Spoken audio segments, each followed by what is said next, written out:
Hello everyone, this is doctor Himanshu Mathur और platform है book for life. और सबसे पहले आप सभी को वर्ल्ड बुक डे की बहुत बहुत बधाई।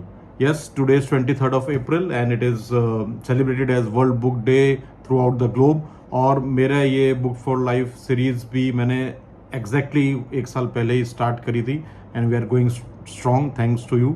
And I thought I would discuss very interesting topic on world book day which is who is my favourite Indian author to read. बहुत सारे लोग मेरे से पूछते हैं कि आप हमेशा फॉरेन ऑथर्स की बुक्स को रिकमेंड करते हैं, क्या आप इंडियन ऑथर्स रीड नहीं करते हैं? ऐसा बिल्कुल भी नहीं है। I love many many books written by Indian authors और authors who are of Indian origin. और इंडियन ऑथर्स ने बहुत धूम मचाई हुई है दुनिया में, ऐसा नहीं है। 5 इंडियन बुक्स को और उनके ऑथर्स को बुकर प्राइज भी मिल चुका है। Of course the legendary Rabindranath Tagore got the Nobel prize for literature. बहुत फेमस इंडियन ऑथर्स रहे हैं जैसे Rabindranath Tagore, V S. Naipaul, Salman Rushdie, R K. Narayan, Ruskin Bond, Arundhati Roy. Then newer generation have Aravind Adiga, Kiran Desai, Jhumpa Lahiri. Jhumpa Lahiri is absolutely my favourite. मतलब उनकी books the lowland, namesake, interpreter of maladies, I loved all those books और उनकी writing बहुत ज़्यादा मुझे पसंद आती है। लेकिन अगर मेरे फेवरेट इंडियन ऑथर की बात करें, and mind you when I am talking about my favourite Indian author, I am talking about those writers who right in English. मतलब हिंदी, उर्दू और अदर रीजनल लैंग्वेजेस मैं इसमें इंक्लूड नहीं कर रहा हूँ बिकॉज उसमें तो पूरा दिन निकल जाए। इतनी लैंग्वेजेस, इतना रिच लिटरेचर हमारी कंट्री में है। I mostly read fiction in English, so I am talking about those authors who are Indian और of Indian origin writing in English per se. तो अगर मेरे फेवरेट इंडियन ऑथर की बात करी जाए तो वो है, एक ही नाम है, रोहिंटन मिस्त्री। रोहिंटन मिस्त्री शायद उतने फेमस नहीं है जितने दूसरे राइटर्स हैं। और उनके अगर 3-4 डिकेड की करियर की बात करी जाए, so he has published just 3 novels, 1 short story collection and perhaps 1 or 2 books of essays. लेकिन वो 3 नॉवल उन्होंने पब्लिश करी हैं, तीनों ही बुकर प्राइज के लिए शॉर्ट लिस्ट हुई हैं, जो अपने आप में I think it's a record कि 100% किसी ऑथर ने बुक्स लिखी और सारी बुकर प्राइज के लिए शॉर्ट लिस्ट हुई हैं। Unfortunately couldn't win Booker prize for any of those which is a shame because I think all those novels really deserved it. वो बुक्स हैं such a long journey, I have it, a fine balance जिसके बारे में हम और बात करेंगे, और family matters which I have read as an e book. Of course I have read all these novels and these all are absolutely brilliant। और उसमें से हम आज एक फाइन बैलेंस के बारे में बात करेंगे because of all of his books I love this one the best. सबसे पहले, और मैं आपको ये बताना चाहता हूँ कि अगर आप वीडियो एंड तक देखेंगे तो मैं 2 सरप्राइज ऑथर्स के नाम दूंगा जो शायद आपको पता ना हो कि वो इंडिया से ताल्लुक रखते हैं। So please try to watch it till the end. Coming to mister Rohinton Mistry, he was born in Bombay in 1952 and but later on he emigrated to Canada around 1975 and has been living over there. He's a professor in one of the universities over there. बहुत बड़ा नाम है उनका world literature के अंदर, and he is considered as one of the finest writer that Indian subcontinent has ever produced. और अ fine balance जो आज हम बात करने वाले हैं उसको तो टेलीग्राफ ने 10 best books ever to emerge out of Asia में दिया है। ऑफ कोर्स वो बुकर प्राइज के लिए भी 96 में नॉमिनेट हुई थी। It's a major motion picture too. Such a long journey भी उनकी जो बुक है वो भी बहुत फेमस है। इस पर भी एक काफ़ी अच्छी मूवी बनी है जिसमें नसीर साहब भी थे। So he is a well known face among bibliophiles. Perhaps Indians को उनके बारे में थोड़ा सा कम पता है, which is really a shame. So he has been living in Canada. बहुत ज़्यादा वो लिखते नहीं है, आई डोंट नो व्हाई। उनकी लास्ट बुक फैमिली मैटर्स भी 2002 में पब्लिश हुई थी। So we are still waiting कि उनके पेन से कोई और बुक निकल के सामने आए। उनकी जो बुक्स हैं वो पसंद क्यों है मेरे को और काफ़ी सारे लोगों को, एक बात तो ये है कि इंडिया की जो पकड़ है, मतलब see when we read books हम उस कंट्री में ट्रांसपोर्ट हो जाते हैं, उस एरा में ट्रांसपोर्ट हो जाते हैं। हिस्टोरिकल फिक्शन हो चाहे कंटेम्प्रेरी फिक्शन हो। सो कई बार अपनी कंट्री के बारे में पढ़ना it's a tricky thing because it's too close to us. We know what is going on. When we read books about other countries वो हम पढ़ सकते हैं, वो वहाँ पे हो रहा है, जो हो रहा है, अच्छा हो रहा है, बुरा हो रहा है। When it comes to our country sometimes can be difficult to digest, but Rohinton Mistry writes in a manner that you have to absorb it and swallow it कि ये ट्रूथ है. ही rights brutally about the corruption, cruelty, about the discrimination which is prevalent in India. तो वो उनकी books में आता ही है, लेकिन बहुत ही सिंपल येट लिरिकल लैंग्वेज में वो लिखते हैं. ब्यूटीफुल प्रोज, लेकिन लैंग्वेज क्योंकि वो इंडियन है तो वो इंडियन इंग्लिश हम कह सकते हैं, अमेरिकन या इंग्लिश नहीं है. आपको डिक्शनरी उठाने की ज़रूरत भी नहीं पड़ेगी. Very simple English, beautiful prose. Dialogues उनका जो कहना चाहिए ना, dialogue writing it's very difficult. Many authors say कि the most difficult thing in writing is to write dialogues. वो बड़े बड़े पैराग्राफ्स लिख सकते हैं किसी एक छोटी सी चीज़ को डिस्क्राइब करने के लिए, but when it comes to dialogues it is difficult. But Rohinton Mistry aces it, मतलब उनके डायलॉग्स इतने अच्छे होते हैं.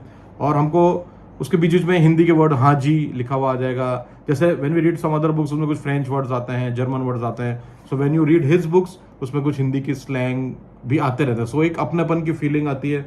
इंडिया आपको बिल्कुल ऐसा लगता है हाँ ये ऐसा ही इंडिया है, हम इसके अंदर रह रहे हैं. What ever the good things and bad things जो हर कंट्री में होती है, तो एक बहुत अपनेपन की फीलिंग आती है इनके अंदर, इनकी बुक्स के अंदर. एक बहुत अच्छी मेरे को बात वो लगती है रोहिंटन मिस्त्री की बुक्स में कि वो पारसी फ्लेवर लेके आते हैं. मतलब अब फाइन बैलेंस में तो फिर भी वो कुछ टोन डाउन तक है. सच अ लॉन्ग जर्नी अगर आप पढ़ेंगे and if you would read family matters, वो इतना ज़्यादा पारसी कल्चर, उनकी डिशेज, उनके जो कस्टम्स हैं, उनके जो स्लैंग्स हैं, उनकी जो कहावतें हैं, फॉकलोर है, माइथोलॉजी है, वो इतने बढ़िया तरीके से आती है कि मेरे को बहुत अच्छा लगता है इनकी बुक्स को पढ़ के. सो ये एक बहुत अच्छी बात है. थीम्स बहुत रेलेवेंट हैं, जैसे मैंने बताया. He mostly talks about the cruelty, the brutality of life, poverty, discrimination, corruption prevalent in the society. वो हर जगह है, हमारी कंट्री में भी है. सो उसके बारे में मान लेना कोई बुरी बात नहीं है. कैरेक्टर्स बहुत ही वेल फ्लैश्ड आउट हैं और हर कैरेक्टर की एक बहुत अच्छी बैक स्टोरी होती है. फिर उसमें जो कॉन्फ्लिक्ट्स होते हैं उसके बाद इधर they are resolve in a good manner और बैड मैनर. बट पूरी जो कैरेक्टर का जो आर्क है कहानी के अंदर, you can relate it very well. और मैं तो ये शर्त लगा कह सकता हूँ कि फाइन बैलेंस में तो you will cry many times. So it is not a happy book. हालांकि वो बहुत ही ह्यूमर, बहुत प्यारा सा ह्यूमर भी यूज़ करते हैं इसके अंदर, इनकी नॉवेल्स के अंदर. But it is a heart breaking novel at the end. ये it's not for faint hearted. मैं इसके बारे में और बात करता हूँ. तो ये सब बातों की वजह से रोहिंटन मिस्त्री से मेरे को बहुत रिलेटेबिलिटी आती है. मतलब as an Indian when I read an English fiction, contemporary English fiction बोलूँगा मैं उसको, क्योंकि बहुत ज़्यादा हिस्टोरिकल फिक्शन नहीं है. 1970s या 90s के बारे में उन्होंने लिखा है जो कुछ हद तक हमने देखा भी है या सुना भी है. So we can very well easily relate to those themes. So I love Rohinton Mistry's writing. All his novels are superb. मतलब सच अ लॉन्ग जर्नी भी मेरी बहुत ही फेवरेट है. I read a fine balance about 15-20 years ago, और वो जो shock या जो effect I had when I finished it and also while I was reading it, वो अभी भी मेरे जहन पर वैसे ही छपा हुआ है. आई स्टिल कैन रिलेट कि मेरे को क्या ऑसम फीलिंग, और रोना भी बहुत आया था, दुख भी बहुत हुआ था कैरेक्टर्स को लेके, उसके बात करते हैं. लेकिन it was a profound experience for me and that's why it has always been in my all time top 10 books, और उसमें से बाहर जाने वाली भी है नहीं. अगर इसकी बात हम करें तो ये 1975 के में लिखी गई है, जब इमरजेंसी हमारे कंट्री में लग गई थी. सिटी का नाम नहीं दिया गया है, but it is a city by the sea. For all purposes it is Mumbai. ये 4 कैरेक्टर्स की कहानी है जो due to different circumstances they come together to live in a house for certain period of time, और उनके अंदर bonding होती है, फ्रेंडशिप हो जाती है, और बाद में उनके साथ बहुत सारी चीज़ें होती हैं. So the 4 main characters are, one of them is Dina Dalal. She is a widow, a Parsi widow who is struggling to make her ends meet, क्योंकि she has been running a tailoring business, but अब उनकी eye sight weak हो गई है, so she can not sew and do tailoring work. So वो ओम प्रकाश और ईश्वर, ये 2 tailors हैं, उनको बुलाती है बाहर से to do the work for her. Dina Dalal की एक और बात यह है उनके बारे में कि उनके जो ब्रदर है नुस्वान करके, she is a little bit dependent upon him for money, but वो काफ़ी ख़राब बिहेवियर करते हैं उनके साथ में. So she wants to be independent. उनके घर पे जाके रहना नहीं चाहती हैं वो, लेकिन पैसे की कमी है, दिल के बहुत अमीर हैं वो. ओम प्रकाश और ईश्वर चाचा भतीजा है. Ishvar is the uncle and Om Prakash is the nephew. वो कोई नॉर्थ इंडिया के किसी विलेज से आते हैं, unnamed village. They belong to a lower caste, Chamar caste इसमें लिखा हुआ है, they are untouchables in their village. और उनके फादर ने या दादाजी ने ओम प्रकाश के टेलरिंग बिजनेस में डाला था, so they can move ahead in their lives, वो लोअर कास्ट से अपर कास्ट में आ सकें। बट ये उस गांव के अपर कास्ट के जो एक मेन ठाकुर धर्म सिंह नाम है उसका, उसको नागवार गुजरी and he killed whole family except Ishvar Om Prakash, वो were out due to certain reason. उस समय घर पे नहीं थे, पूरे परिवार को उनको जला के मार दिया गया। These things happen in India, they have been happening. So they travel to this city, probably Mumbai, to work for Dina Dalal. और ट्रेन में ही उनको एक और लड़का मिलता है मानेक नाम का, कोइंसिडेंटली वो भी दीना दलाल के यहाँ पेइंग गेस्ट बन के रहने के लिए आ रहा है। दीना दलाल को थोड़ा मनी और चाहिए, तो उनकी फ्रेंड ने कुछ रिकमेंड किया कि इस लड़के को आप रख लो। So this Maneck guy belongs to Kashmir valley, और उसको बाहर पढ़ने के लिए भेज दिया गया है बचपन से ही। वो एक इंजीनियरिंग कोर्स का डिप्लोमा करने के लिए आ रहा है, उसको बाहर रहना पसंद नहीं है। और ट्रेन में ही वो ईश्वर और ओम से मिलता है जो दीना दलाल के यहाँ जा रहे हैं। अब आगे की कहानी बहुत अच्छी चलती है। दीना दलाल के घर में ये सब लोग मिलते हैं, रहते हैं। कुछ ऐसे सर्कमस्टांसेस आते हैं कि ओम प्रकाश और ईश्वर जहाँ रह रहे होते हैं मुंबई में, वो उस स्लम को उजाड़ दिया जाता है गवर्नमेंट ब्यूटिफिकेशन के लिए। इमरजेंसी चल रही है, गवर्नमेंट को पूरी पावर्स हैं, they can do anything, so they are uprooted. तो दीना दलाल उनको अपने घर में जगह देती है। तो ये चारों कैरेक्टर एक घर में है। मानेक भी, उसके थिंकिंग अलग है, वो अलग बैकग्राउंड से आया है। दीना दलाल अलग बैकग्राउंड से है। ओम प्रकाश और ईश्वर बिल्कुल अलग बैकग्राउंड से है। But when they stay together, it's such a beautiful phase of this book. उनकी कंपेनियनशिप, उनकी बातें, द काइंडनेस एक बहुत बड़ा थीम है इस बुक के अंदर, जो दीना दलाल और वो आपस में दिखाते हैं। हालांकि ओम प्रकाश को थोड़ा सा, he is very very sad in his life, क्योंकि बहुत कुछ ट्रेजेडी उसने देखी है। उसको ये मलाल है कि ये दीना दलाल बीच की मिडिल पर्सन है, पैसा कमा रही है, हम डायरेक्टली बड़ी कंपनी के लिए टेलरिंग करें। So all these things go on, but they keep on going for 1 year 1.5 year, आपस में बहुत अच्छा समय बीतता है। फिर कुछ मानेक जो है वो दुबई चला जाता है जॉब करने के लिए। ईश्वर और ओम प्रकाश अपने गांव जाते हैं। ओम प्रकाश की शादी किस एज हो चुकी है, उसके लिए लड़की ढूंढने। वहाँ पे वो वापस ठाकुर धर्म सिंह, जो वो हेंचमैन था, वो जो गुंडा था अपर कास्ट का, उनकी नज़रों में आते हैं। एंड उस समय उनको राउंड अप कर लिया जाता है 1975 में। इमरजेंसी में, अगर आपको पता होगा, जबरदस्ती पकड़ के लोगों की वेजेक्टॉमी, नसबंदी कर दी जाती थी। They are caught up in that thing. और वहाँ पे ठाकुर की वजह से ऑपरेशन बॉचअप कर दिया जाता है। And in the end Om Prakash is castrated, वो इम्पोर्टेंट हो जाते हैं। ईश्वर के पाँव कट जाते हैं, एम्पूटेड। मतलब it's a very sad story, और बहुत बड़ी भी बुक है, मैं आपको जल्दी जल्दी बता रहा हूँ। It's a 600 odd pages long book, but beautiful book. और इधर दीना दलाल के ये हुआ है कि उनका बिजनेस जो फेल हो गया, ये लोग भी चले गए, तो लैंडलॉर्ड उनको परेशान कर रहा था। तो she had to come out of that flat, और वो अपने ब्रदर के यहाँ ना चाहते हुए उनको रहना पड़ता है। जो ब्रदर उनको अब्यूज़ करते थे, पैसे नहीं देते थे। सो उनकी एक अलग कहानी चल रही है, ये समय बीत जाता है। Then the story moves to 1984। Mrs Indira Gandhi has been just assassinated, और राइट्स चल रहे हैं इंडिया में।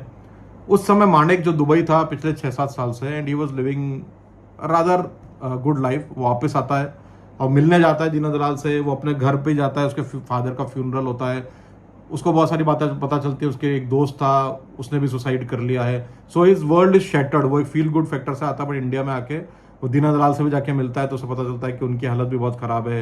एंड ईश्वर एवं प्रकाश हैव बिकम बेगर्स, क्योंकि वो एम्प्यूट हो चुके हैं, दूसरा कॉम्प्लिकेशन हो चुका है। So they have ended up begging. उसका वर्ल्ड एकदम शैटर हो जाता है। And he is sort of a guy. इसमें एक बहुत बड़ा कॉन्ट्राडिक्शन है। मानेक जिसकी लाइफ सबसे अच्छी रहती है normally, he is the person who can not take it.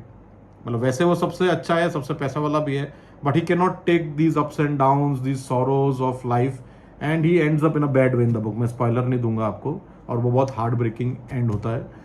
और ईश्वर, ओम प्रकाश और दीना दलाल, जिनके ऊपर बहुत अत्याचार हो रहे हैं, बहुत जुल्म हो रहे हैं, उन्होंने बहुत कुछ जिंदगी में देखा है, they somehow come to terms with their lives in the end, कि जो भी है, हमको रहना है। वो हंसते खेलते हैं, वो अभी भी दोस्त हैं। दीना दलाल के यहाँ वो जाते हैं, ओम प्रकाश ईश्वर उनको चुपके चुपके खाना देती है अपने भाई से बच के। ऐसी कहानी इसके अंदर, beautifully written, very well made out characters. आप एक एक कैरेक्टर से रिलेट करते हो, रोते हो उनके साथ, हंसते हो उनके साथ। इसमें ब्लैक ह्यूमर भी, ब्लीक ह्यूमर भी है। बड़ी बुक है, बट मैं आपको गारंटी देता हूँ, if you start reading it, आप इसको छोड़ नहीं पाएंगे जब तक ख़त्म ना कर सकेंगे। तो मैं इसको होल हार्टेडली रिकमेंड करूँगा, अ फाइन बैलेंस को। Brilliant book, brilliantly written. I don't think कि any other book by an Indian author has touched me this much जो उनकी इस बुक ने किया है. Such a long journey भी बहुत ब्यूटीफुल बुक है. Namesake and the Lowlands by Jhampa Lahiri are few of my other favorite books by Indian authors. मैंने आपको कहा था मैं 2 सरप्राइज ऑथर्स के नाम दूंगा. तो आप जानते हैं, शायद ना जानते हो, कि रुडयार्ड किपलिंग जो आज तक के youngest Nobel laureate for literature हैं. He was born in India, in Mumbai, when India was under Britain, Great Britain. And उन्होंने अपनी काफ़ी ज़िंदगी इंडिया में बिताई. कॉलेज के बाद भी यहाँ आए और मध्य प्रदेश के जंगलों से ही, शायद आपने सुना होगा, उन्होंने जंगल बुक लिखी, वहाँ से प्रेरित होकर. एक और ऑथर जो मेरे वन ऑफ द फेवरेट नहीं, फेवरेट ही हैं, जॉर्ज ऑरवेल, जिनका नाम एरिक ब्लेयर था एक्चुअली. वो भी इंडिया में उनका जन्म हुआ था, मोतीहारी बिहार में. His father was serving British army at that time. हालांकि वो 1 साल में ही यहाँ से चले गए थे. और उनकी book the 1984 is my all time favourite book of all time ever, और उसके ऊपर कोई आने भी नहीं वाली है. सो ये बहुत अच्छे 2 ऑथर्स के कनेक्शन है इंडिया से. So Indian authors are doing really well. It's not that कि हमको दूसरे ऑथर्स की बुक्स भी पढ़नी है, but there the number, perhaps the number, and understandably, because English में लिखना, इंडियन ऑथर्स के लिखना, it's little bit difficult rather than writing in Hindi और regional languages. So not many become famous. हालांकि अभी नए अच्छे राइटर्स बहुत सारे अच्छे आ रहे हैं. अमिताभ घोष, अमीश त्रिपाठी, चेतन भगत, ये सब हैं. But I don't read mythology, so मैंने अमीश त्रिपाठी और अमिताभ घोष को नहीं पढ़ा है, but they are very good, I have heard. ख़त्म करने से पहले मैं 1-2 कोट अ फाइन बैलेंस के पढ़ना चाहता हूँ. आपको आइडिया लगेगा किस तरह के. ऐसे तो इसमें हर पेज के ऊपर ऐसी बातें हैं, beautiful prose, but I'll just read out a few quotes. Sometimes you have to use your failures as stepping stones to success. You have to maintain a fine balance between hope and despair. Yes, in the end, it's all a question of balance. कितनी अच्छी बात इन्होंने लिखी है. After all, our lives are but a sequence of accidents, a clanking chain of chance events, a string of choices, casual or deliberate, which add up to that one big calamity we call life. थोड़ा और बताता हूँ. If there was an abundance of misery in the world, there was also sufficient joy. Yes, as long as one knew where to look at it. One last quote. What an unreliable thing is time. When I want it to fly, the hours stick to me like glue. And what a changeable thing too. Time is the twine to tie our lives into parcels of years and months, or a rubber band stretched to suit our fancy. Time can be pretty ribbon in a little girl's hair, or the lines in your face, stealing your youthful color and your hair. But in the end, time is a noose around the neck, strangling slowly. Beautiful prose, beautiful words. Rohinton Mistry, A Fine Balance. Give them a try. You will not regret it. Highly, highly recommended. Thank you. Bye.